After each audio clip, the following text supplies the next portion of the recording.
This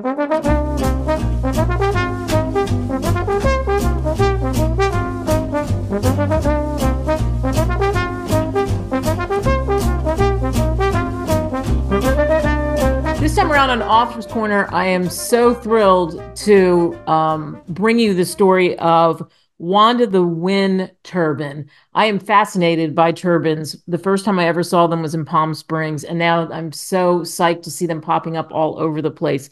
Joseph Chacon and his daughter Lily Chacon are here to talk on AC here on America Tonight with me, Kate Delaney, about this great book, Wanda the Wind Turbine. So welcome both of you.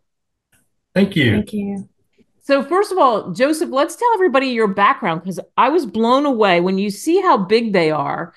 That you've been up them 500 times. You're an engineer. You've been all around the world working on them. How did you get into this? Well, like most careers, I kind of stumbled into it. I started my career working in the U.S. space program as an electrical engineer.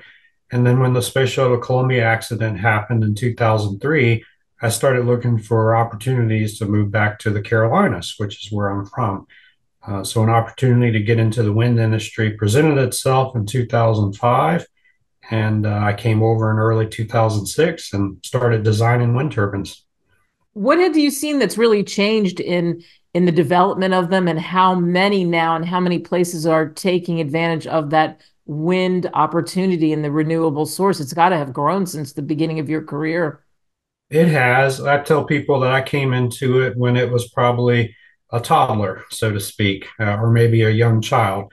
The infancy of it was definitely in the Tehachapi area of California and in Denmark and in other places, particularly in the 80s. But that was definitely the infancy.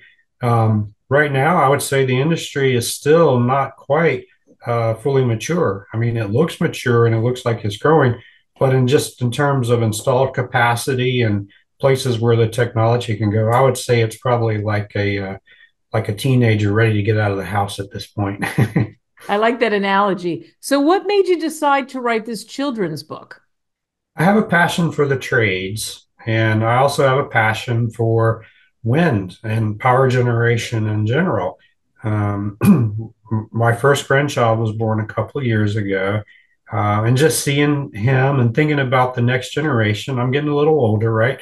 So thinking about the next generation and just seeing that there's a place for them in this industry. And I didn't really mean it to be specifically to wind, although that's where it kind of went, but just have a passion for the trades and people turning their hands. I mean, I think these are going to be things that AI is not going to replace in the future. These are going to be people actually doing these types of jobs.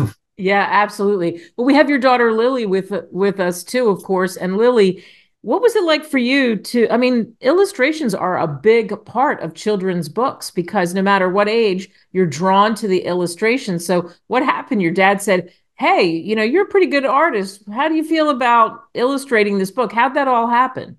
That is exactly how it happened, actually. It was just one day he just came up to me and was telling me that he had an idea for a book, for a children's book.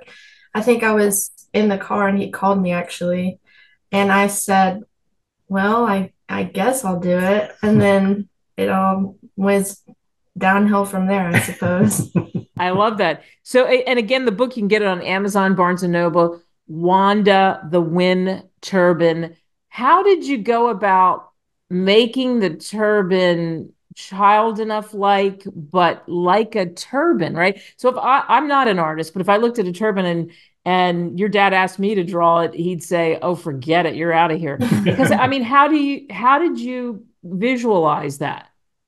I had an idea in my head of what I wanted it to look like once my dad told me it was going to be about a wind turbine named Wanda. And been, I've always seen pictures of wind turbines from my dad working. And so I knew what they looked like. And I also knew that kids aren't going to really relate to a wind turbine that looks exactly how it looks in real life.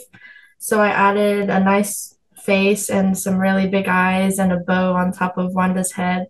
And I was hoping that that made it more realistic to kids.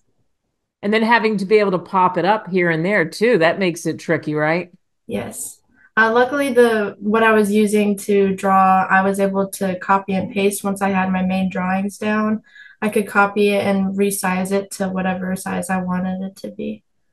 What was it like for you to see the book when it's actually done, when you can actually give copies to people or people can order them, like I said, on Amazon or wherever they can get books? That has to be kind of cool feeling. It was really exciting. I was really nervous at first that no one would like it, and I guess people like it because we're here doing this today. Absolutely. I love it. I love the whole concept of it because it's unique and different. And again, kids are curious. And do they know what they see when they pass by it and they look in the sky? What is it? What does it mean? So Joseph, tell us about the story. Okay, so the story is set on the backdrop of Maine. When I was trying to think about a rugged landscape that's also quite beautiful, I thought, oh my, it's got to be in Maine. So the inspiration also is from a friend of mine too, who happens to live in Maine as well, and he's worked on these for basically his entire adult life. So I said, well, I picked out a rhyme, of course, at first, and I started researching different rhymes, and I went with one that I like. And I said, let me make it about two wind turbines who have a friendship, and they have a purpose. Okay, so those were the two things that I really wanted: purpose and a friendship. And they produce power. That's their purpose, and they're producing power for children, and well, and adults too. So when children see what they do, they're called wind turbine generators, WTGs. Okay. So their purpose is to produce power for us. And they do that by wind blowing across them and then turning that energy into electrical energy. So once I established the purpose, I said, let's set it up so that they have a friendship. They work on this rugged landscape. And then you got to have a conflict. So the conflict was Wanda, her friend Tabitha, broke her gearbox. That's not necessarily a common failure in the industry. As an engineer, we try to make those things not happen. But for a children's book, you need something to appeal to them.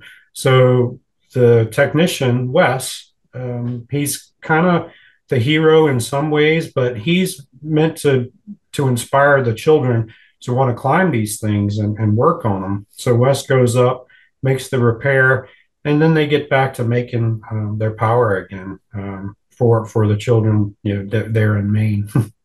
When people read the book to their children or give it as a gift, or kids can read it themselves, what do you hope they take away? What do you hope a child takes away from reading this kind of a book? I hope that a child, a little boy, a little girl, between the ages of 2 and let's say 10, looks at it and goes, I can do that. So, when I worked at the U.S. space program, just the notion of seeing the engineers there and everybody, astronauts and people working, and I got to meet the guys from the Apollo Era program. These were really cool people to meet. And sometimes you think, can I really do that? Is that something that I could do?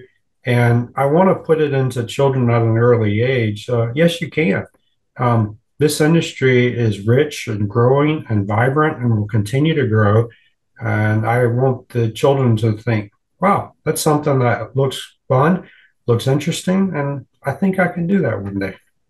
Lily, when you were a kid, when you were younger, I mean, it's not like you're an old woman right now, but when you were a really young girl, did you understand what your dad did? I understood that he climbed really tall wind turbines, and I thought he was like a magician, honestly, because I never knew exactly what he did. I thought he built them, fixed them, made them, discovered them. I thought he did all of it. I like that. Yeah, I like that you put it. He discovered them. That's very Yeah. cool, Joseph, to have your daughter thinking you discovered them. So now to have this come full circle, and like I said before, to have the book come out, that has to be really a great experience to share with your father that you'll have your whole life. Yeah, it's really nice. It made it even more fun working with my dad. I mean, I say fun as a loose term because sometimes we butted heads, but it was interesting to work with my dad for sure. Yeah. So for you, Joseph, to see this come to fruition and be out there What is that like? I mean, like Lily said, hey, you might have butted heads on a few things, but it's a beautiful book and so well written and so unique. That has to feel pretty good. No, I'm really excited about it. 30, 40, I'm a very futuristic thinker. I like to think about the future, and I believe that we come to this planet and we need to leave it better than when we took it behind. That just doesn't matter about things. It matters about investing in kids and relationships. So it's exciting to think, 50 years from now, some kid could be working on this and got her or his personality tweaked by Wanda. That really is exciting to me. Any ideas about a second book? It's possible. There could be a Wanda the Wind Turbine series. We never know. Yeah, we haven't really thought that far out. We're just excited to have this one.